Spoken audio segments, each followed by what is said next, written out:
In this video, I'll be replacing the factory turn signal bulbs with the newly released LED bulbs from Lasfit called Switchbacks. I'll show you where to locate them and what it takes to change them out. Stick around till the end of the video because I'm going to show you how to replace those interior lights from the dull yellow to a cool white that gave me a result I did not expect. Lasfit Lighting introduced LED turn signal light bulbs a few years ago.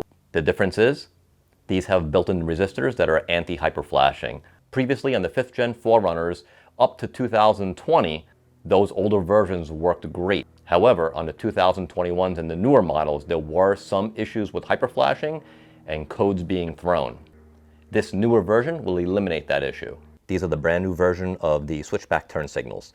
And I have for comparison the stock OEM versus the new version of the Lasfits.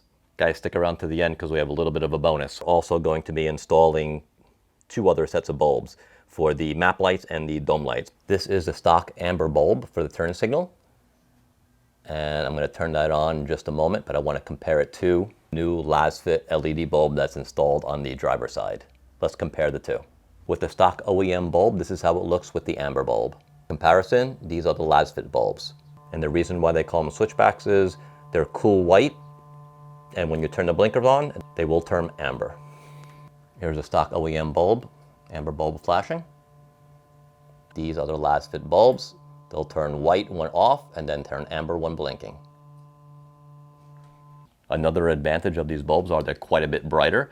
They're not bright enough to blind other drivers on the road, but they will illuminate to the side quite nicely. It's actually quite an easy job. I already did the driver's side. So passenger side is going to be the same. It's going to be 3 10mm bolts, 1, 2, 3, and then one underneath. I also turned the wheel in to allow more access to the inside when you pull this flap back. Those bolts are out. Oh, we'll put the fender liner back and we'll take a look up here. With the fender liner back, you can clearly see the bulb right here.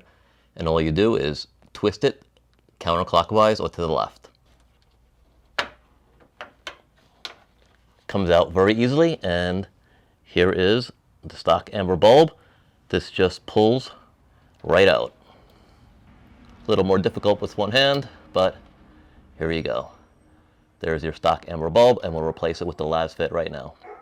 One thing to note, guys, these bulbs are based on polarity, which means they fit in both ways, but they only operate one way. So we have a 50-50 chance of getting it right.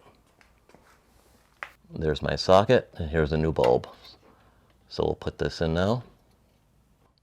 Before I put it back in, I'm going to turn the lights on. We'll check it out and we'll see if we got it right.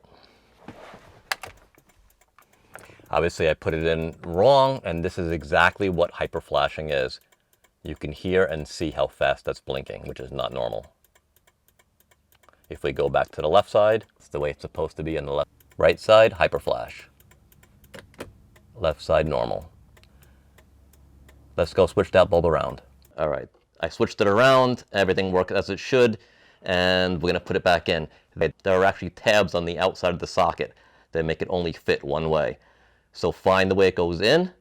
Once it slips in, you'll feel it, and then you just turn it to the right. That's it, just clicked right in.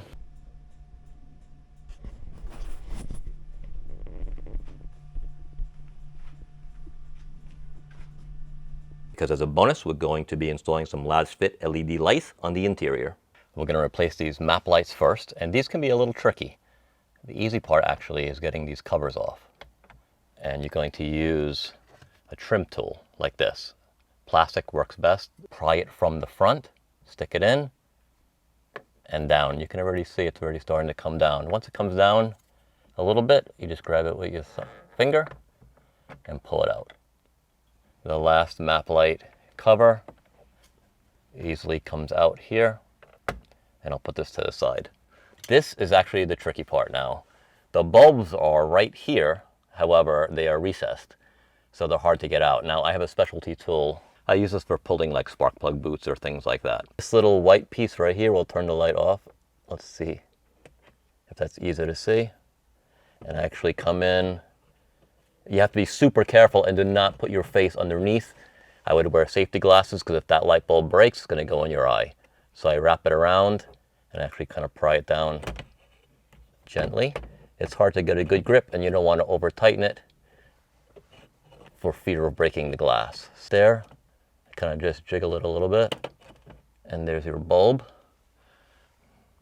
That's your stock bulb right there. So these are actually quite hot, and these will run quite a bit cooler because they're LEDs. And they have the built-in resistors, so you don't have to worry about throwing a code when replacing the LED bulb on the later model 4Runners. These bulbs have no polarity, unlike the turn signals we just put in. In other words, they can go in either way and they'll operate just fine. All right, so one thing I noticed about these are they're actually a little bit thicker, so they take a little bit more work to get in from the stock location.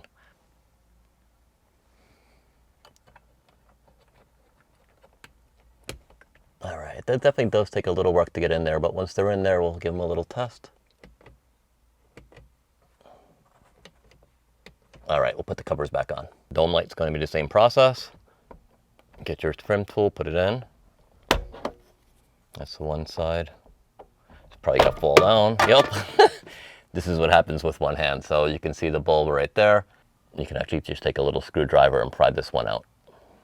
There's the comparison to the Lasfit bulb. They do come with two. I only need one, so I'll put this one in now.